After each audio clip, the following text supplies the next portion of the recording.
Shalom, selamat sabat bagi kita semua. Dan saya pikir kita sangat berbahagia pada hari Sabat yang kudus ini. Kita bisa berbakti kembali bersama-sama. Kurang lebih hampir 2 tahun saya sudah meninggalkan jemaat ini dan ministry ini karena Tuhan mempercayakan saya mengembalakan di jemaat Taman ini. Saudara yang kekasih, ketika grup GC19 tadi saya bilang sama pendeta Sihan, jadi grup GC itu gara-gara COVID, gara-gara COVID-19. Jadi mereka singkat itu GC19. Jadi gara-gara COVID-19 itu sebenarnya. Jadi mereka terbentuk, saudara yang kasih.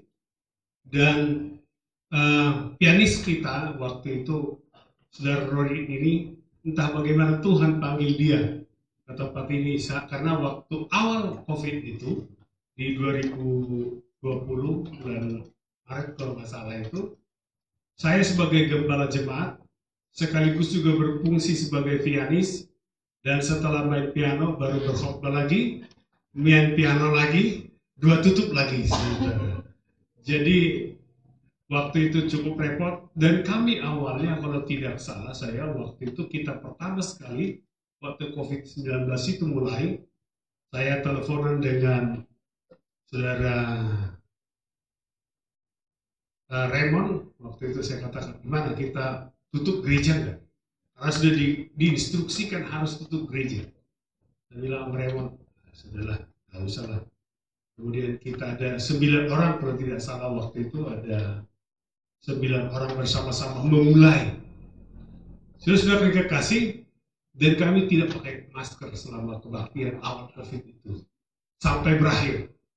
Makanya tadi saya katakan, saya lihat tadi Reki sudah pakai COVID, pakai masker. Dia bilang kalau dulu ada pendeta yang datang melayani ke sini pakai masker, Reki ini bilang kurang iman. Rupanya sekarang kurang iman juga dia.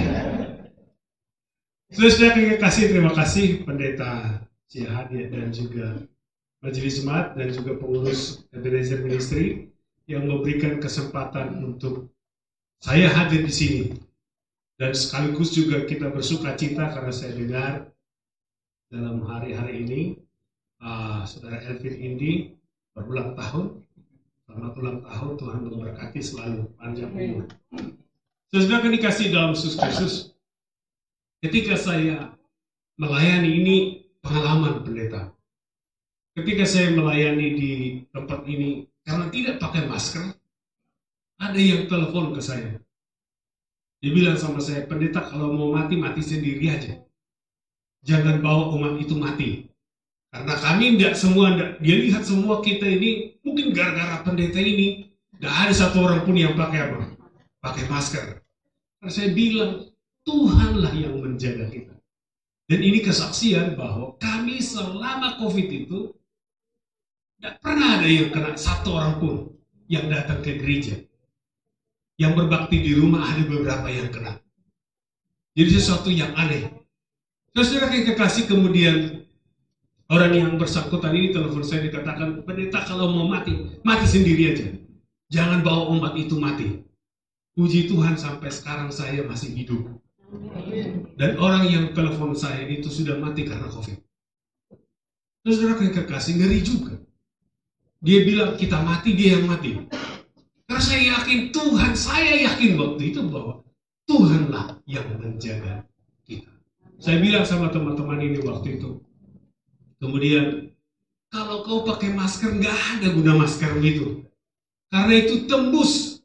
Dan itu bisa membuat kau mati juga kalau mau mati. Tapi bagi saya bilang, lebih baik mati dalam Tuhan daripada mati karena COVID. Jadi saudara kekasih, saya jadi teringat GC19 ini hampir tiap sabat mengisi lagu spesial. Jadi kalau kami pendeta selama di sini itu, bukan di sini tempatnya yang lama, pulang gereja kita tidak pernah pulang. Di gereja itu sampai jam 10 malam. Jam 9 sekarang sampai jam 10 malam. Kita menikmati persekutuan dengan Tuhan. Jadi saudara kasih dalam Yesus Kristus, Saya juga menyapa para pemirsa sekarang ini namanya Pendeta Hutapea come home. I'll be back, katanya. Jadi kembali untuk memberikan pelayanan di tempat ini. Saudara yang kasih, dan juga saya ingat masa-masa itu adalah masa sukacita. Jadi Opa Max ini dulunya di Tebet. Tapi mungkin karena Tebet waktu itu ditutup, mau nggak mau dia terpaksa ikut bersama-sama dengan kami. Dan sampai akhirnya jatuh cinta dia. Sekarang sama-sama dengan kita di tempat ini. Tadi Saudara Reki saya katakan sama dia, Reki kamu sahabat keberapa? Saya baru ingat dia sahabat kelima. Itu pun karena sudah Pak orang tuanya bilang, kau ke gereja. Dia mulai, tapi setelah dengar khotbah saya bertobat dia. Dan akhirnya sampai sekarang dia membaktikan hidupnya melayani Tuhan. Dia Ebenezer Ministry. Dan saudara Bernardus juga ini juga saya pikir adalah satu orang yang cukup berperan. Dialah host kita paling ganteng. Setiap sahabat dia jadi host. Jadi dia juga host kita setiap sahabat. Dan puji Tuhan saudara kekasih, sampai hari ini saya lihat dia tetap ganteng. Tapi belum ada yang mengakui kegantengannya. Kalau saya sudah terbukti saya ganteng. Saudara yang dikasih dalam Yesus Kristus dan pemirsa yang kami kasihi, pada hari Sabat yang kudus ini, saya senang memberikan pelajaran firman Tuhan. Allah tidak pernah salah pilih. Saudara, kenapa saya berikan judul ini? Saya terkesima dengan kehidupan Raja Saul. Ketika saya coba mempelajari Alkitab ini, saya menemukan bahwa Allah tidak salah memilih Saul. Kenapa saudara kekasih? Dalam ayat bersahutan kita tadi, dia adalah orang yang layak dipercaya. Ketika ayahnya memberikan tugas kepada dia mencari keledai itu. Perhatikan enggak di ayat yang pertama dalam ayat Alkitab itu. Dalam 1 Samuel pasal 9 ayat pertama. Kata-kata terakhir dikatakan bahwa ayahnya Saul adalah orang berada. Dengan kata lain, saudara akan dikasih dalam Yesus Kristus bahwa Saul itu biasanya keluarga orang berada ini kurang memiliki tanggung jawab. Tetapi Saul dididik oleh ayahnya Kusi bertanggung jawab.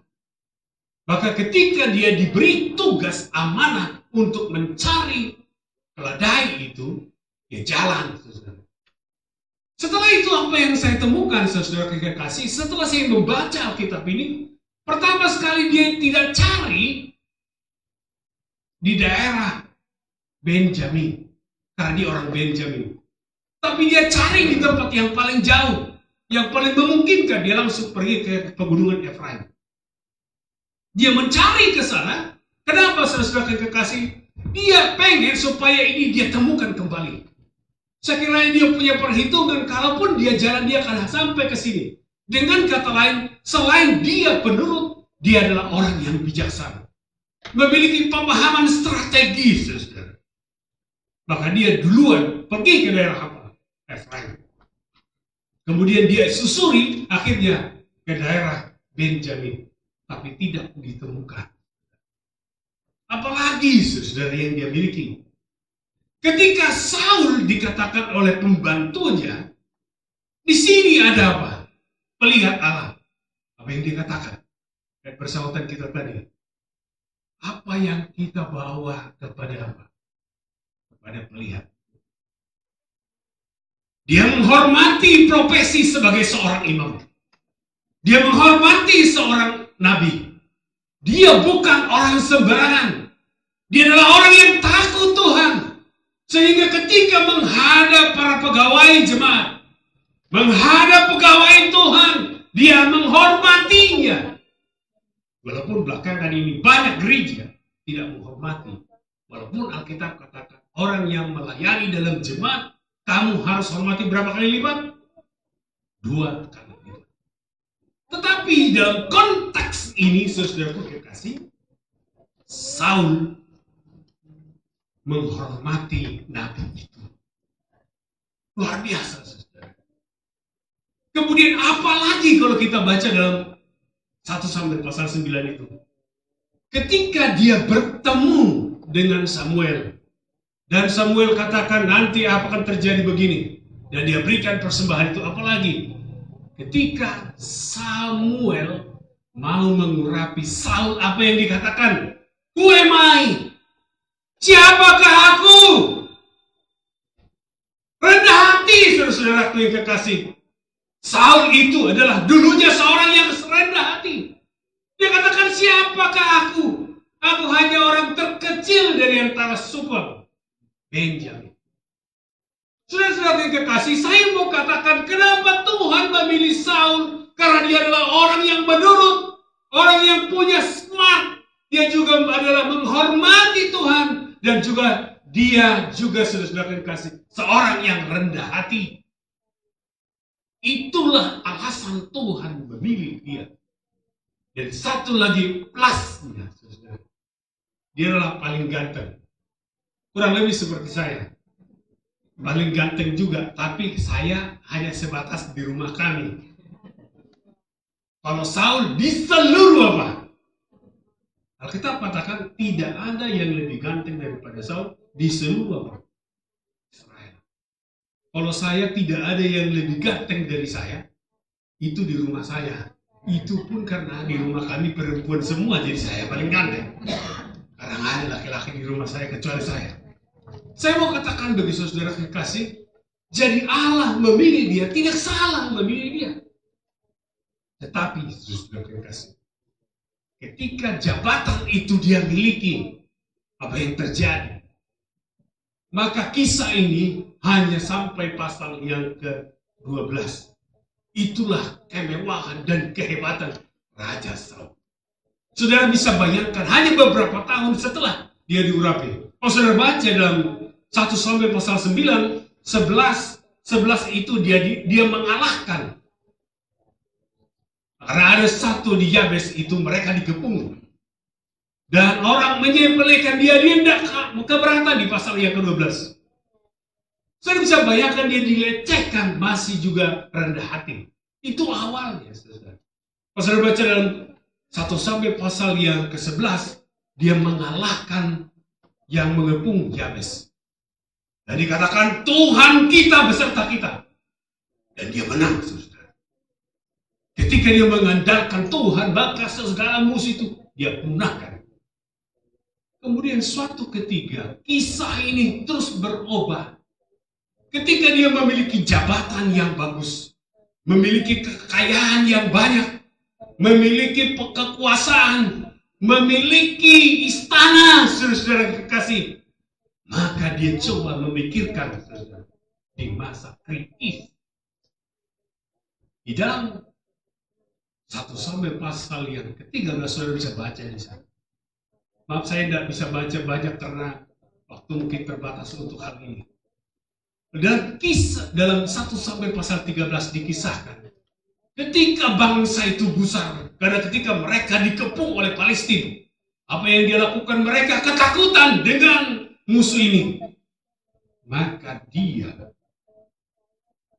tidak sabar, saudara yang kekasih, menunggu imam untuk memberikan korban. Maka dia langsung ambil alih. Yang seharusnya itu adalah tugas orang yang diurapi. Tetapi diambil alih oleh Raja Saul.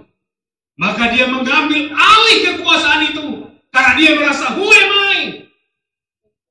Bukan who am I lagi. Who like me? Siapa yang seperti aku? Maka dia pantas. Kisah Lucifer terjadi dengan apa yang dialami oleh Raja Saul. Ketika kekuasaan itu sama seperti Lucifer, dia lihat semua malaikat itu tunduk padanya. Semua menghormati dia. Dia tidak katakan who am I? Whom like seperti saya. Maka dia jatuh, mengambil alih kurban itu, dia laksanakan sendiri. Luar biasa.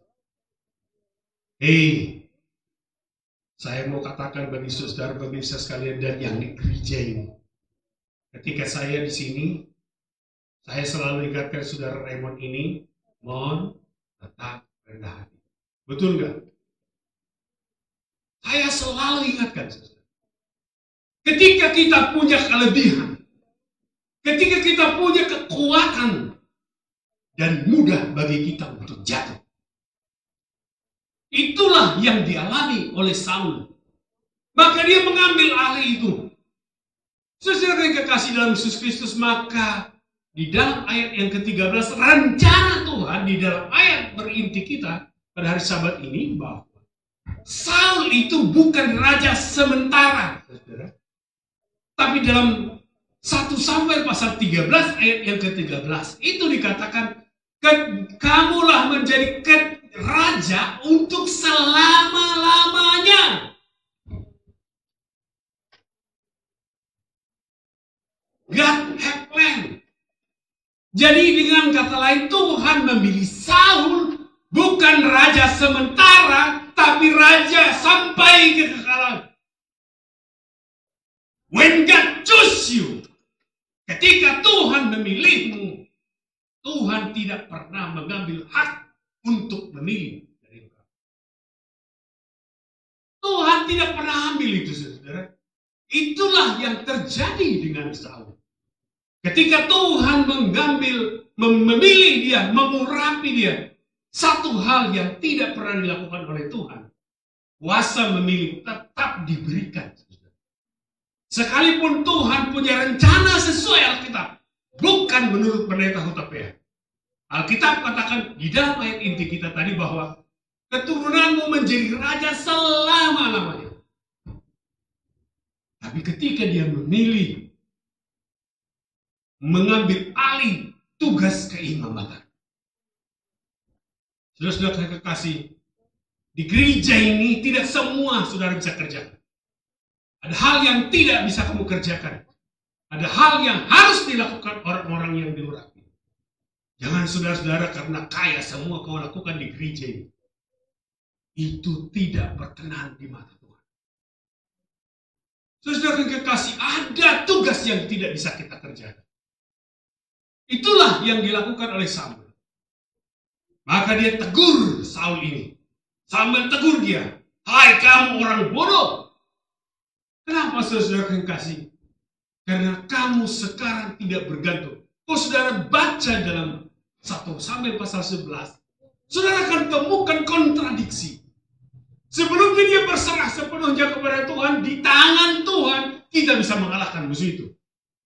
Sekarang ketika masa darurat, sedarurat apapun, Daud pernah memakan roti perjamuan. Tapi dia tidak pernah melakukan tugas keimamatan. Itu yang berbeda. Saudara yang kekasih, maka kalau ada satu pekerjaan yang diurapi, jangan ambil alih. Walaupun kadang di gereja, kalau di Ebenezer Ministry nggak pernah lah. Ada gereja yang diambil alih fungsi kependetaan itu, diambil alih oleh orang-orang kaya di dalam gereja. Saya kiranya ada niat saudara Raymond bertobat mulai dari sekarang. Jangan lakukan itu. Itu bukan wewenangmu.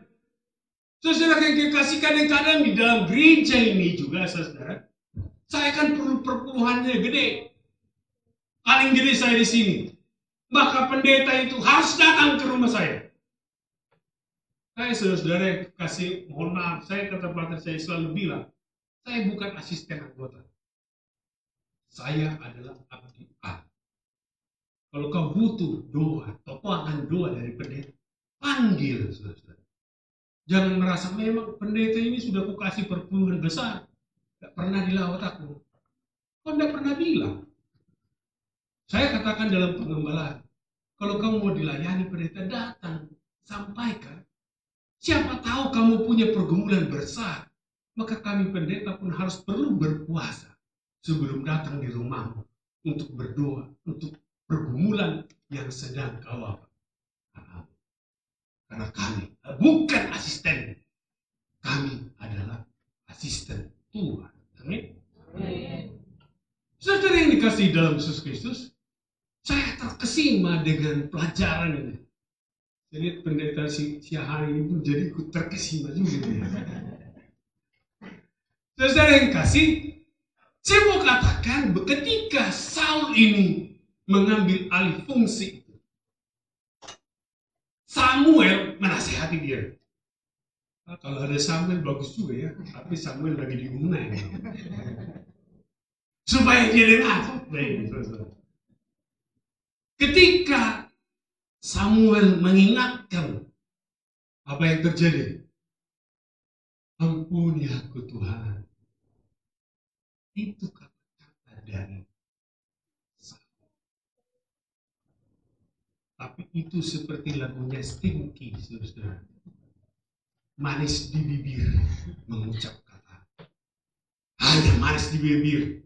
Pemirsa sekalian juga, jangan saudara hanya manis di bibir juga. Kita harus sesuai dengan hati kita. Dan itulah yang menjadi masalah. Kalau saudara baca dalam pasal yang ke-14, Saul dibantu anaknya Yonatan masih mengalahkan tentara musuh, mengucap kacir mereka. Saudara yang kekasih dalam Yesus Kristus, kemenangan besar terjadi atas dia. Saudara yang kekasih, lihat, ketika kita jatuh ke dalam dosa, Tuhan tidak langsung tempelin kita. Tidak langsung, saudara. Kalau sekiranya waktu itu seperti yang terjadi kepada Raja Daud, tinggal suruh pilih. Kau pilih mati sekarang, mati dipukul Tuhan, penyakitan dan segala macam. Oh, dia langsung. Kenapa itu bisa langsung? Karena Daud dekat di hati siapa? Tuhan. Kalau anak saya nakal, saya langsung jewer kupingnya. Kalau nama si Samuel atau anaknya si Raymond ini jahat, saya tidak langsung berani jewer kupingnya itu. Itu anak orang, saudara. Belum tentu terima bapaknya saya jewer kupingnya. Kalau anak saya jewer. Karena Daud dekat di hati Tuhan, maka dia langsung dijewer, tidak masalah. Saya mau katakan juga bagi saudara, kalau saudara melakukan kesalahan, berbahagialah langsung dijewer Tuhan. Jangan tunggu, karena tunggu itu menjadi bom waktu. Ketika Saul melihat bahwa dia masih disertai oleh Tuhan ketika mengalahkan Amalek, dia berperang melawan Amalek. Apa yang terjadi dengan itu, saudara yang kasih? Dia tumpas Amalek itu dengan segala kekuasaan. Luar biasa. Tapi saya mau katakan bagi saudara, ketika dia menumpas itu, Samuel katakan, punahkan semua. Tapi dia ambil rajanya. Diikat, dicongkel matanya. Yang seharusnya dibunuh. Dan dia bawa juga kambing domba yang gemuk-gemuk, saudara. Hati-hati. Inilah juga awal kejatuhan. Ketika kita menghadapi uang, dan uang, lama-lama saudara jadi beruang, saudara. Sifat kita akan seperti binatang. Ketika kita mencintai uang, tidak peduli apapun. Saudara yang kekasih dalam Yesus Kristus, itulah yang terjadi dengan Saul. Tuhan sudah katakan jangan ambil satu apapun. Maka kisah ini dari pasal 9 sampai pasal yang ke-15, hanya 6 pasal, saudara yang kekasih. Kisah Samuel, bukan Samuel, kisah Saul GM. Bahasa orang muda sekarang, kata Tuhan kepada Saul, lo gua enak. Tidak butuh waktu lama. Dah bertahun-tahun, saudara yang kasih. Ketika dia mengulangi kesalahan yang sama. Maka kalau saudara baca dalam 1 Samuel pasal 15 itu dijelaskan karena engkau tidak mendengar perintah Tuhan. Maka aku menolak engkau. Saya mau katakan bagi saudara yang kekasih dalam Yesus Kristus. Terjawab sudah. Tuhan tidak salah pilih. Yang salah pilih adalah siapa? Saul. Tuhan telah memilih dia dengan segala kegantengannya. Ketika saya ditempatkan tugas di Beijing ini 3 tahun yang lalu, anak saya menangis datang kepada saya. Tapi kenapa harus ke Beijing? Karena waktu saya bawa dia pertama sekali ke Beijing, dia lihatlah banyak sekali anggota. Kira-kira 25 orang. Waktu sahabat pertama datang. Jadi anak saya ini, karena biasa dia lihat ratusan. Karena kami di jemaat Tamrin itu bisa 300 sampai 100 orang. Kira-kira saudara yang kasih. Saya juga masih bersyukur waktu melayani di BJ ini ada baptisan kira-kira 1 orang. Di BJ Tuhan juga ada baptisan kira-kira 1 orang. Tapi saya tertarik. Ketika anak saya datang bersama saya, dia bilang, kenapa papi kita harus ke sana? Ini kata-kata saya tanya. Mungkin Tuhan lihat papamu sudah sombong. Harus belajar apa? Rendah hati. Waktu saya pendeta, kalau pendeta enak datang di sini, langsung diterima. Kalau saya dulu masuk di sini dengan pergumulan, ada yang menolak juga. Dalam hatiku sudah gereja kecil seperti cabang sekolah sahabat ditolak lagi. Nasi abang yamu gitu lah. Nasi dia nasi sudah gereja kecil dari gereja besar. Yang perpuluhannya mungkin 10 kali lipat dari apa? Gereja. Mungkin lebih dari 10 kali. Mungkin 15 kali lipat dari sini. Saya dapatkan di sini pendeta. Tapi saya belajar rendah hati. Pendeta harus belajar rendah hati kawan. Dan saya nikmati. Saya waktu di BJ Ebenezer Ministry ini, kami retreat di Tanjung Lesung. Hebat. Ketika saya di Taman Mini, saya ajak ke Tanjung Lesung, mereka bilang, hal itu pendeta. Berarti lebih hebat Ebenezer Ministry daripada Taman Mini.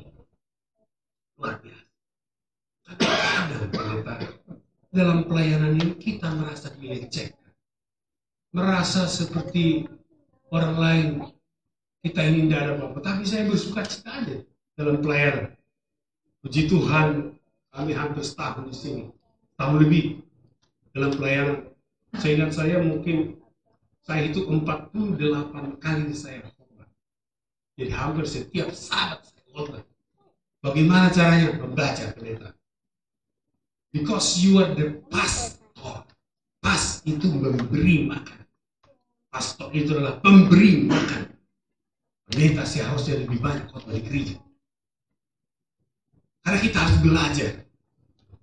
Jadi kalau pendeta lihat anggota ini lebih cerdas di hati karena mereka banyak membaca.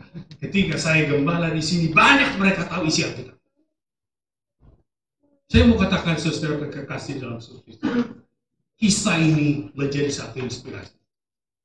Tuhan tidak pernah salah pilih. Tetapi manusia itulah yang salah memilih. Tuhan memilih Saul dengan kelebihan. Dia punya purpose, dia punya tujuan menjadi Saul ini menjadi pemimpin Israel until the end of time. Karena Alkitab katakan selama-lamanya. Tetapi ketika dia menggunakan kekuasaan, Jadi pendeta Siahaan nanti siapa tahu jadi ketua UNI atau jadi jangan ketawa dulu. Karena siapa tahu mas, jadi karena kau langsung ketawa jadi nggak jadi. Harusnya langsung amin. Gitu kan. Siapa tahu suatu saat kau jadi ketua UNI, jangan pernah gunakan kekuasaan. Kekuasaan itu hanya titipan dari Tuhan. Kekuasaan itu adalah milik Tuhan. Kita hanya melaksanakan apa yang diamanatkan oleh Tuhan. Kalau tidak, kau digagal.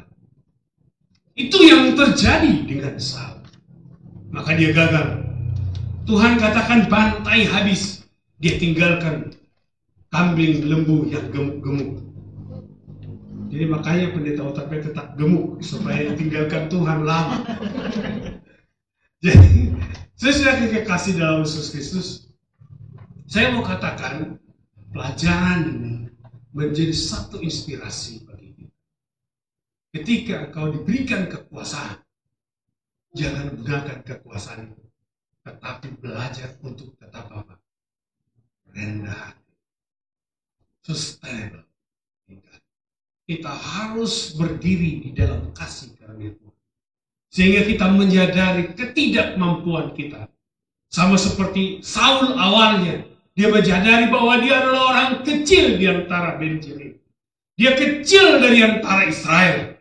Itulah yang membuat dia berserah sepenuhnya kepada Tuhan. Dan itulah sumber kekuatannya. Dan itulah kekuasaan yang dia miliki. Tetapi ketika dia memiliki kekuasaan itu, dia lupa bergantung sepenuhnya kepada Tuhan.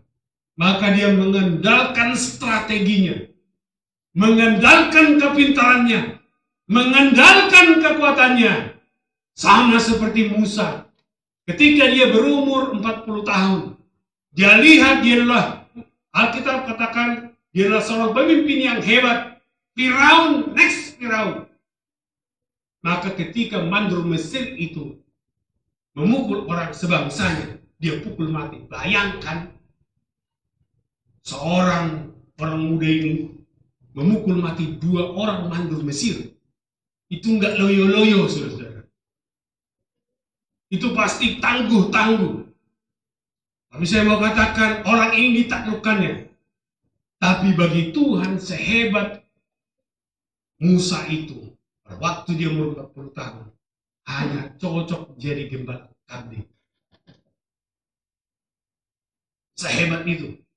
Kalau saudara baca tulisan Ellen White dikatakan, tidak ada yang berdiri sepadan dengan dia. Canggih, hebat, doktor filosofi, jenderal dalam pertempuran, semua dia miliki. Tapi bagi Tuhan sehebat itu, hanya cocok gembala kambing.